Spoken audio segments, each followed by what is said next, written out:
Fala pessoal, bom dia, boa tarde, boa noite. Espero que vocês estejam assistindo nosso programa, nosso vídeo. Você entra uma visita do programa todo aqui pelo canal do YouTube da VFTV. Hoje eu vou entrevistar aqui um jornalista, Rafael Rodrigues, aqui da região do Vale do Paraíba. Tudo bem com você, Rafael? Bom também, tudo certo? Tudo certo. Bom, agora vamos começar com a nossa entrevista. Desde já agradecendo aí pela disponibilidade. Quando você decidiu ser jornalista? Eu decidi ser jornalista desde pequeno, porque a brincadeira que eu mais gostava de fazer quando era criança era gravar minha voz numa fita cassete, num rádio gravador que eu tinha, e depois ficar me ouvindo. Eu era bem pequeno, tinha uns 6, 7 anos. Eu gostava de gravar, quando eu apertava o play e o rec, gravava a fita, lendo notícia de jornal, sonho de esporte, e depois ficava me ouvindo. Então, dali para frente, acho que eu tinha certeza que era isso que eu ia fazer. Então, não pensei muito, não. Decidi, foi indo, foi caminhando, e quando fui fazer o vestibular, eu decidi optar por ser jornalista. Entendi. E como foi o seu início de carreira? Aí eu comecei a trabalhar quando eu já estava fazendo faculdade, né? Eu estava no primeiro ano de faculdade, aí eu arrumei um trabalho num jornal aqui em Cruzeiro, um jornal que chama A Notícia, que era do Marco Santiago na época. E aí eu ficava lá no jornal, fiquei enchendo o saco deles até eles deixaram eu escrever, e lá eu comecei a escrever. Aí depois do jornal eu fiquei. Aí depois eu tive que sair, fui para um outro jornal, Classe Líder, daí eu já entrei na rádio, que é aqui na RC Vale. Aqui na RC Vale eu fiquei um ano até me formar, e depois que eu me formei, eu já fui contratado pela Rádio Aparecida, em 2006. Eu comecei lá no jornal do Marco Santiago, do pai de Cezinha, foi em 2002, no meu primeiro ano de faculdade. Aí em 2002 fiquei lá, 2003 eu fui para o Classe Líder, 2004 eu fiquei na RC Vale, em 2005, mas eu ia e voltava também para a RC Vale.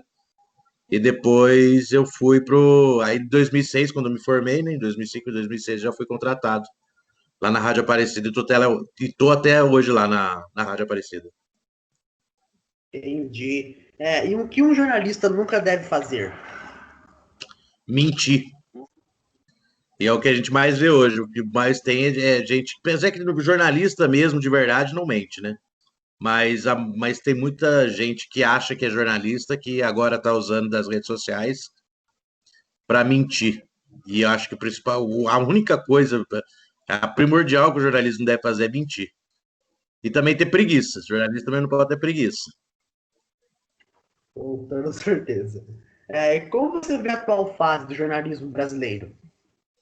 Hoje o jornalismo ele está um pouco descreditado, né? Não tem muito crédito por conta justamente dessas pessoas que utilizaram-se das redes sociais para poder criar um mundo imaginário onde o jornalismo ele é tido como um grande vilão da sociedade, sendo que na verdade é pelo contrário. Se não fosse o jornalismo, talvez a sociedade hoje não saberia aquilo que ela precisa saber. As pessoas não teriam voz, as pessoas não teriam como reivindicar determinadas coisas, mas muita gente hoje que usa das redes sociais para atacar a imprensa são pessoas que realmente acabam fazendo com que o jornalismo caia no descrédito, porque elas acabam sendo como acabam se passando por jornalistas, né? Mas eu acho que, de um modo geral, o jornalismo ele perdeu um pouco da sua identidade justamente por isso, por conta das redes sociais. Agora, com as Facebook, Instagram e WhatsApp, está tentando aí voltar a ser o que era, né? Mas está bem complicado. Hoje em dia o jornalismo está bem complicado, falando de um cenário nacional, de uma maneira geral. Agora, quando a gente fala de regionalmente falando, é ainda pior, né? Porque qualquer um monta uma página no Facebook, finge que é um portal e começa a publicar as coisas. E o pior de tudo é que muita gente acaba curtindo a página, compartilhando, e essas páginas começam a bombar. Sendo que, na verdade, essas páginas são pseudo-páginas de jornalismo, né? Quando na verdade não é. A gente acaba vendo que não é. Que eles só mais copiam as coisas dos outros do que realmente produzem alguma coisa. É isso mesmo. E atualmente você trabalha na Rádio Aparecida e uma questão importante para a gente abordar é como a rádio precisa fazer nos dias atuais, no meio de tanta tecnologia, por exemplo, a pessoa hoje atualmente nem precisa esperar eu chegar em casa, por exemplo, para ver o Jornal Nacional, para ver as notícias. Normalmente já tem o celular, a notícia aparece na hora, sabe? E como a rádio, nesses dias atuais, no meio de tanta tecnologia, precisa fazer de certa forma para se manter atraente. Então, o problema é a questão é a seguinte: a tecnologia, quando surgiu a internet, na verdade, o rádio, todo mundo falava que o rádio ia acabar, isso na década de 50 ainda, quando começaram a trazer televisão para o Brasil. Aí falaram que o rádio ia acabar. Isso em 1950. Olha quanto tempo faz que o rádio está para acabar e não acabou ainda. Aí o que, que aconteceu? Com a vinda da internet, muita gente achou que as pessoas iam parar de escutar rádio, né? E principalmente por conta dos streams de música. Mas o que, que o rádio está fazendo? O rádio hoje, ele, para se manter, né? Não, poucas são as rádios que fazem isso, mas para se manter é necessário ser uma rádio com conteúdo, né? Porque se você for ver bem, quem que escuta música pela rádio hoje? Difícil. Todo mundo tem Spotify, todo mundo entra na internet e acaba ouvindo o que quer. Agora, conteúdo no rádio é o que está pegando. E a internet, ela ajudou o rádio, ela não atrapalhou o rádio. Muita gente acha que a internet atrapalhou o rádio, não, muito pelo contrário. A internet atrapalhou sim a televisão. Hoje em dia ninguém chega no horário em casa ou para ver, como você disse, o Jornal Nacional. Ninguém vai querer assistir o Fantástico direto ou uma novela. Hoje em dia todo mundo pode fazer isso a hora que quiser, onde quiser, pelo celular, pelo tablet, através dos streams. Hoje todos os canais de televisão, eles estão na internet. Então a internet atrapalhou a televisão. Agora o rádio não, porque a internet acabou dando para o rádio a possibilidade do rádio ser transmitido, as pessoas não só ouvirem, mas verem também. Então você tá no seu carro dirigindo, você liga o rádio para escutar as informações. Agora, se você tiver mais curiosidade ainda, você entra no YouTube e também assiste lá na rádio, por exemplo, onde eu trabalho. Agora, a maioria dos programas tem transmissão simultânea no Facebook e também no YouTube. Então, as pessoas escutam pelo rádio, veem pelo Facebook e veem pelo YouTube. Então, a internet ajudou o rádio. E para o rádio ser atrativo, o rádio precisa ter, hoje, conteúdo e precisa também estar interagindo com a internet. Precisa estar na internet. Senão, não vai para frente. E muita gente sim acaba pecando nisso, né? Acha que rádio ainda é para tocar música. Tudo bem, tem que tocar, tem que ter os programas de entretenimento, mas rádio hoje é conteúdo. Você vê, o programa Pânico nunca mais tocou música, né? É só conversa, debate, bate-papo e tudo transmitido pela internet. Então, ganhou muito, o rádio ganhou muito com a internet. Diferente da TV. A TV perdeu e perdeu muito. Tem razão. E o que você faz atualmente na Rádio Aparecida?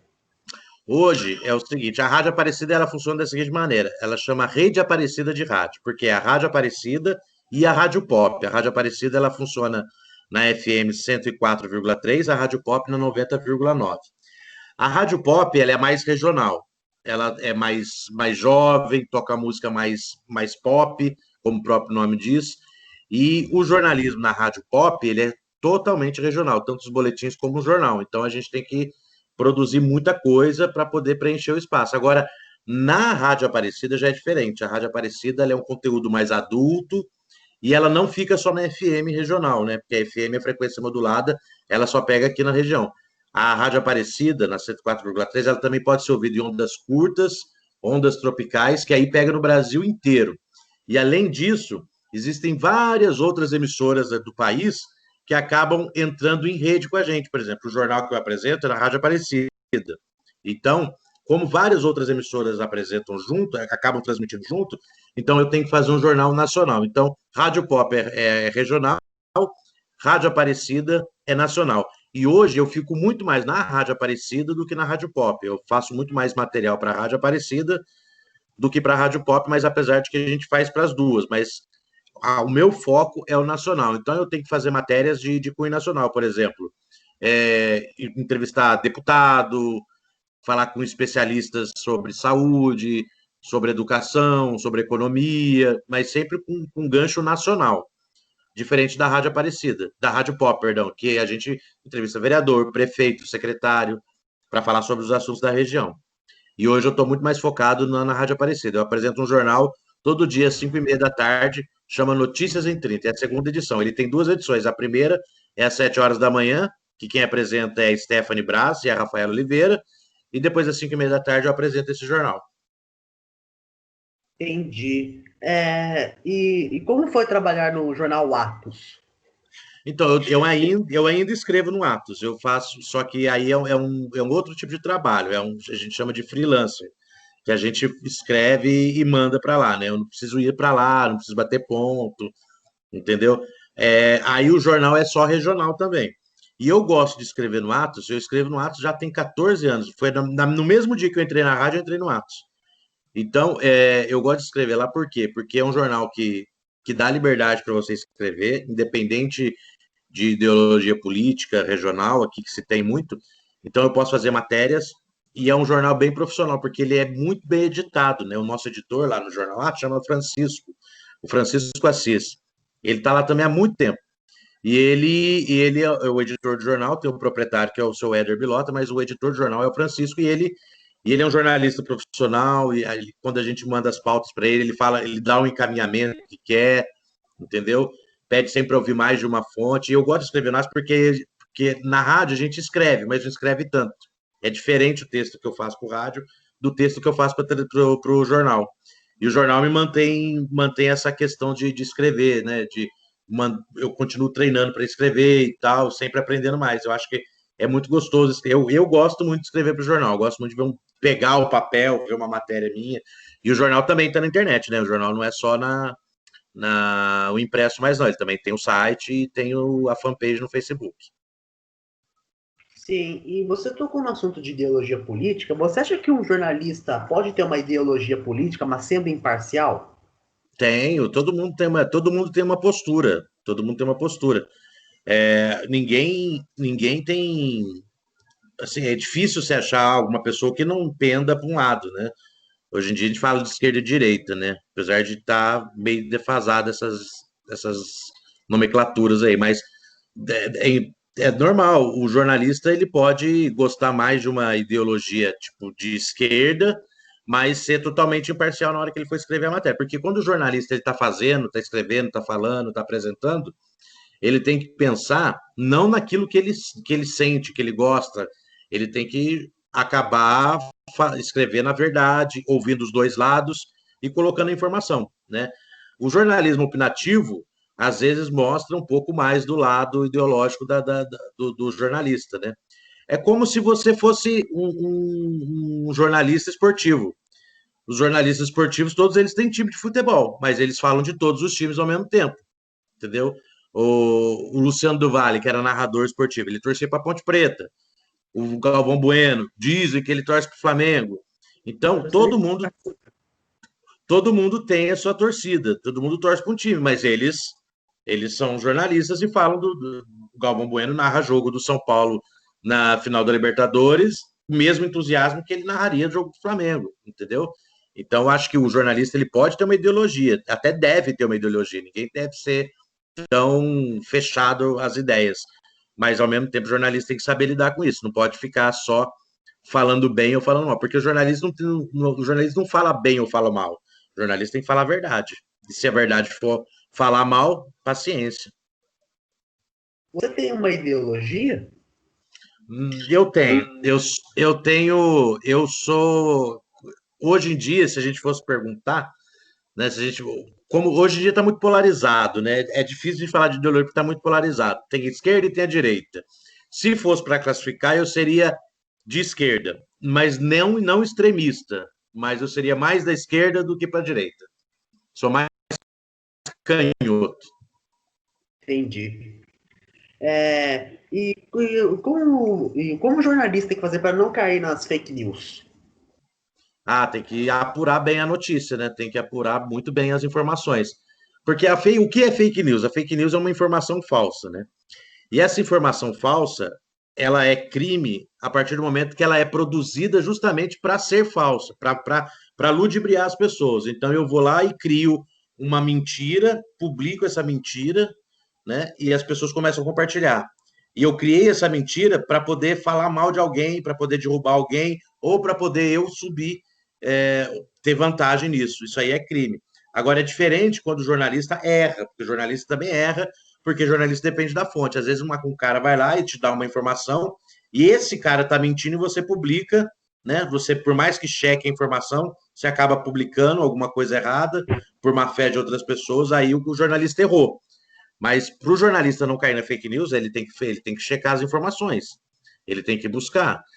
E é por isso que é muito perigoso quando as pessoas pegam desses portais de Facebook, que eles dão um Ctrl+C e Ctrl+V na informação e não checam, não procuram saber se é verdade ou não, né? Isso aí acaba, isso é complicado.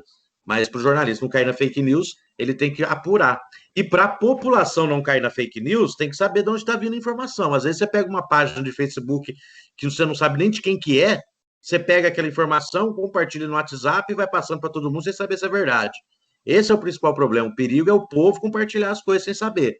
Quando você recebeu uma notícia, você vai lá, pô, é, o preço da laranja, a laranja hoje, o quilo da laranja custa R$ 50. Será que é verdade mesmo? Isso é um absurdo. Vamos ver. Saiu num jornal de grande circulação? Não, não saiu. As outras, tem televisão falando disso? Não, não tem. Então você pode ter certeza que é mentira. Então nem compartilha. Esse é o problema. Então as pessoas têm que checar bem a informação. E quando a pessoa não é jornalista, a pessoa recebeu uma informação, o que a pessoa tem que fazer?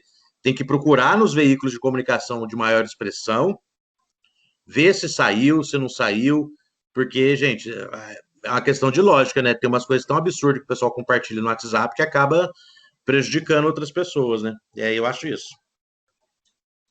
E agora, como o Brasil precisa fazer para sair dessa atual fase difícil da pandemia, mas não só no sentido da questão da contaminação, né? Porque o Brasil já ultrapassou mais 100 mil mortos dessa doença maldita, mas no sentido também de questão de desemprego, né? Como você acha que o Brasil precisa sair dessa fase difícil? Então, para o Brasil hoje tá difícil sair dessa situação. Por quê? Porque o Brasil não fez a maneira correta como deveria ter sido feito.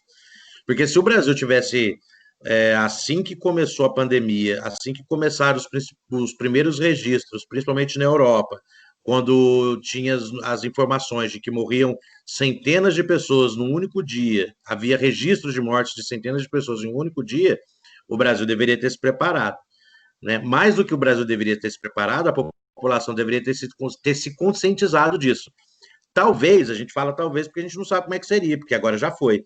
Mas se o Brasil tivesse feito um lockdown no início da pandemia e não esse pseudo isolamento social que foi imposto aí pelos governadores e prefeitos, talvez o país tivesse melhorado, lidado melhor com essa situação, né? Agora, economicamente falando, a pandemia ela derrubou a economia do país, assim como derrubou de vários outros países, gerando desemprego. Só que o desemprego hoje ele aumentou, mas não aumentou como as pessoas acham que ele aumentou. O desemprego já vinha de muitos e muitos anos.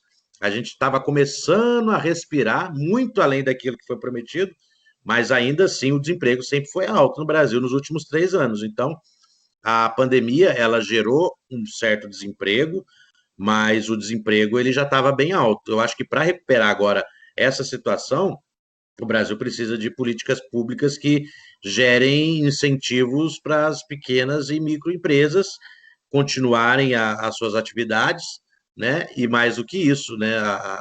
Os grandes empresários, principalmente aqueles que não foram tão afetados assim com a pandemia, deveriam olhar com outros olhos para o país e tentar buscar ajudar também, né? Porque a gente viu o governo falando que todo mundo tem que fazer sacrifício, só que o sacrifício que o governo cobra da população é sempre do mais pobre, porque o grande empresário, o banqueiro, os grandes donos das fortunas brasileiras, eles não estão fazendo sacrifício nenhum.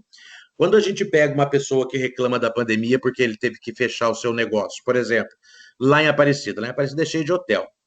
Hoteleiro, normalmente, é um cara que tem uma condição de vida boa lá em Aparecida.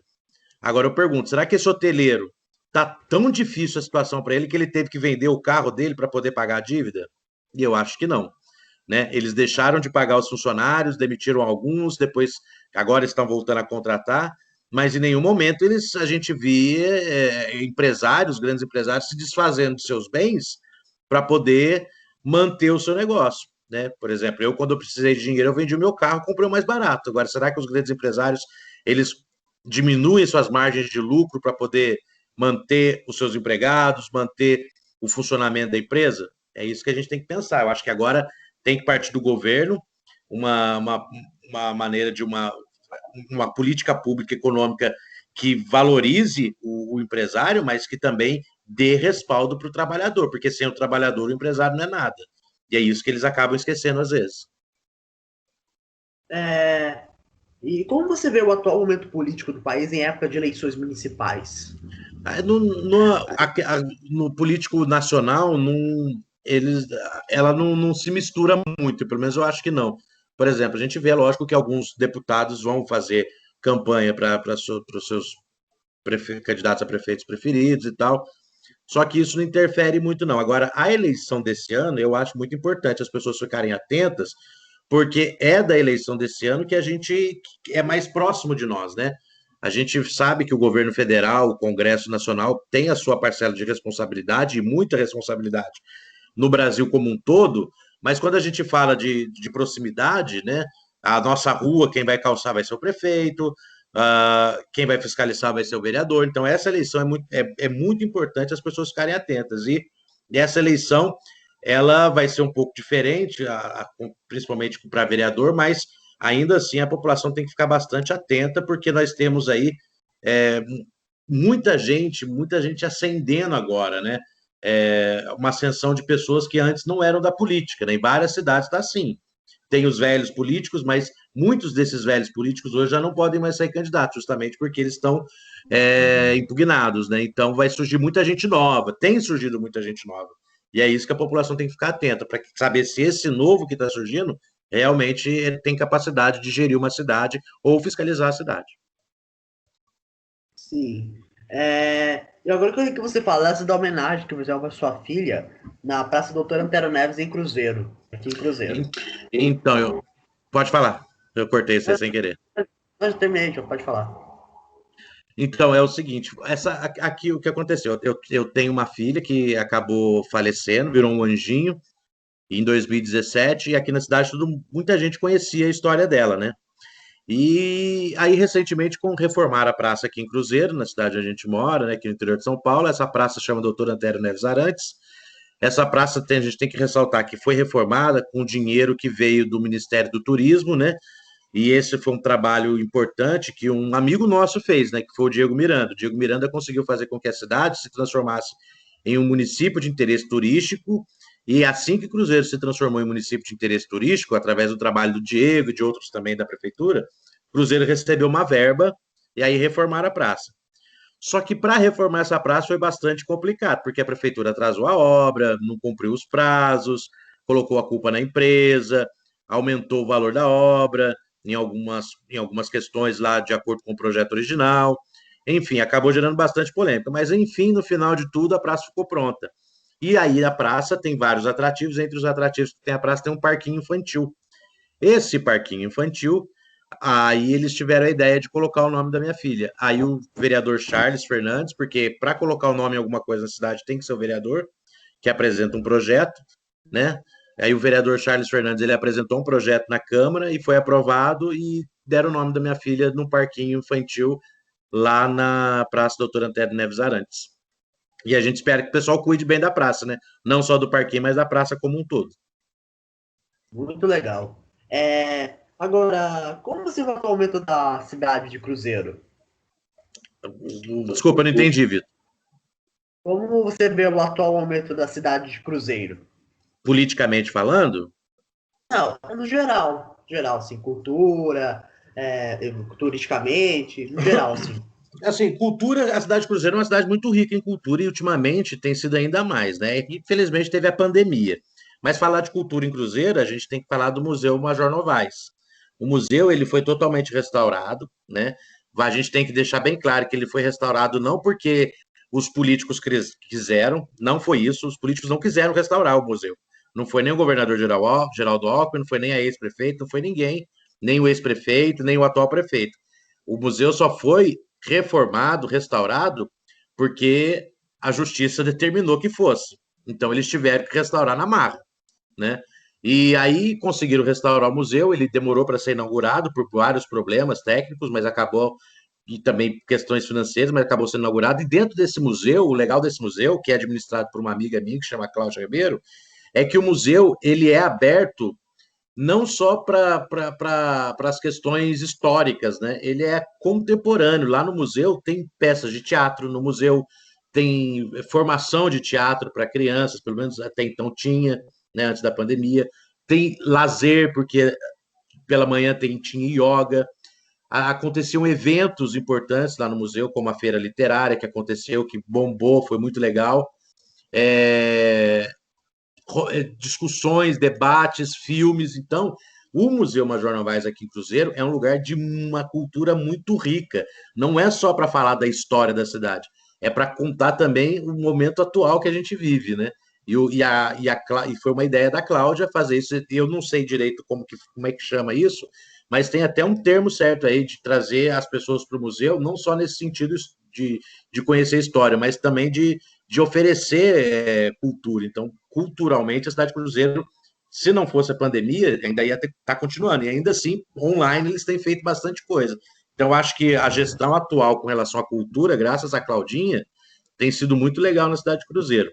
Agora, a única coisa que Cruzeiro tem de problema, que eu vejo que é um problema muito grave, é o problema da violência. Né? Cruzeiro é uma cidade muito violenta e justamente por conta de faltas de oportunidades de lazer. Eu acho que é muito mais falta de, de inserir as pessoas no lazer, no esporte, na educação, do que questão de segurança, né? Do que questão de polícia. A gente pode colocar 50 mil policiais aqui nas ruas. Se a gente não der educação, lazer e cultura para o povo, vai continuar a mesma coisa. Entendi. E por que alguns se chamam, pelo menos se chamavam de louquinho? Isso aí quando eu era mais novo, quando eu estava na escola ainda, no ensino médio, até antes do ensino médio. Desde o. Antigamente, agora é do primeiro ao quinto, do sexto ao nono, né? Desde a época do ensino fundamental de hoje, né? É porque eu fazia muita bagunça na escola, aprontava muito. Aí o pessoal fala, nossa, esse menino é maluco. Aí acabou ficando louquinho, de tanto que eu aprontava com os professores. Entendi. Agora vamos falar um pouco de futebol. Você é torcedor do São Paulo? Não, de Você futebol eu tem não uma quero bola. falar, não. Ah, tá um pouco, vai. Pode falar. Como você viu o atual momento do São Paulo? O São Paulo tá ruim. Não, o São Paulo tá melhorando. O São Paulo deu uma melhorada agora, né? Depois da pandemia, o São Paulo deu uma queda muito grande. Aí o Fernando Diniz ia cair, ficou bambiando no time, acabou que continuou.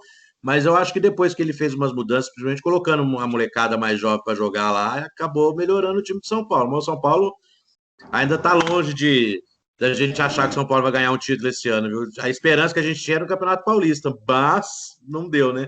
O Campeonato Brasileiro vai ficar difícil para São Paulo. Difícil tirar do Inter, do Flamengo, do Atlético Mineiro, que está muito bom também. Então, esses times aí vão brigar para ganhar o título. O São Paulo vai brigar por uma Libertadores, tanto é que está lá em cima, né? Mas para ganhar o título vai ser difícil. E a Libertadores também eu acho difícil para o São Paulo, porque o time que São Paulo está não é muito experiente para disputar um título internacional dessa maneira, é muita molecada. Tem os jogadores experientes, tem o Daniel Alves, tem o Hernandes, tem o Pablo, tem o Juan Fran, mas eu acho que o São Paulo na Libertadores não vai muito para frente também, não. Quinta-feira a gente vai ver, né? Nesta quinta. Acha que o São Paulo melhora com a saída do Leco? Com certeza. Esse cara é um encosto no time de São Paulo. Se não é um encosto por incompetência, é um encosto por trazer má sorte para o time. Uma das duas coisas, né? Porque se ele não é incompetente, ele não tem sorte nenhuma para poder administrar o São Paulo. Então, quando ele sair, as coisas vão melhorar de uma maneira ou de outra. Ou o São Paulo vai ter mais sorte, ou o São Paulo vai ser mais competente para poder começar a voltar a ganhar título. Porque desde 2012 o São Paulo não ganha nada. Já tem 8 anos que o São Paulo não ganha um título. Fala a verdade. É difícil mesmo. Agora a gente vai passando para a parte final da entrevista. Como surgiu a ideia de fazer lives no Facebook com convidados e também comentando as principais notícias? Então, faz tempo que eu estava querendo mexer com isso. Até agora eu estou meio um pouco parado, mas eu vou voltar de novo, né? Voltar de novo é ótimo, mas eu vou voltar a fazer as lives. Porque eu sempre tive. Como a internet é uma coisa nova e é uma coisa que eu não domino, eu falei assim: eu acho que eu vou tentar isso daí. Eu comecei a ler bastante sobre isso, conversei com bastante amigos que fazem parte desse universo de internet. E aí eu resolvi que as lives seriam legais, né, para fazer. Então eu fiz algumas lives, né? Eu fiz com um amigo meu, José Eduardo, que é colega de trabalho meu, que trabalha também lá na rádio. Fiz com 2 colegas de trabalho jornalistas também, o Bruno Pellegrini e o Felipe Scarino. Fiz uma outra live com um homem chamado César Santana, que é um homem trans, para falar da transexualidade, e agora eu já estou preparando uma nova live para esse mês também, de setembro, falando do Setembro Amarelo, que é importante a gente falar isso aí. Só estou fechando aí com os convidados aí para ver quem que vai falar comigo. Não fechei ainda, por isso que eu não vou falar com quem que é, nem o dia, mas esse mês ainda vou voltar a fazer as lives. Sem querer me oferecer, já me ofereceram? Me chama para uma live, ok? Vamos fazer o seguinte, vamos combinar com vocês, a gente fazer uma live junto, então, eu, você, para nós dois entrevistarmos alguém. Vamos bolar Tá uma, bom, vamos pensar numa ideia dessa aí. Aí pode deixar. a gente faz, pode ser você na sua casa ou a minha, mas a gente chama um convidado para nós dois. Vamos pensar nisso aí, vamos amadurecer a ideia. Beleza. E agora, para a gente encerrar nossa entrevista, que dica você dá para quem quer seguir nessa área do jornalismo, como eu? Por exemplo, eu vou seguir uma área de jornalismo esportivo, também de jornalismo político. E que dica você dá para quem quer seguir nessa área, jornalismo? O jornal, primeiro tem que ler bastante, né? Tem que ler muito, tem que gostar de ler e tem que gostar de escrever. Gostando de ler, gostando de escrever e sendo honesto, vai longe, né? Vai bastante longe. E tem que gostar muito de ser jornalista, porque o jornalismo ele é uma profissão desgastante e muitas das vezes o jornalismo é uma profissão injusta, né? Com o profissional, porque o profissional às vezes não tem tanto reconhecimento como deveria ter, não só reconhecimento financeiro, que é importante, mas não é tudo, mas reconhecimento mesmo do trabalho que presta para a sociedade, né?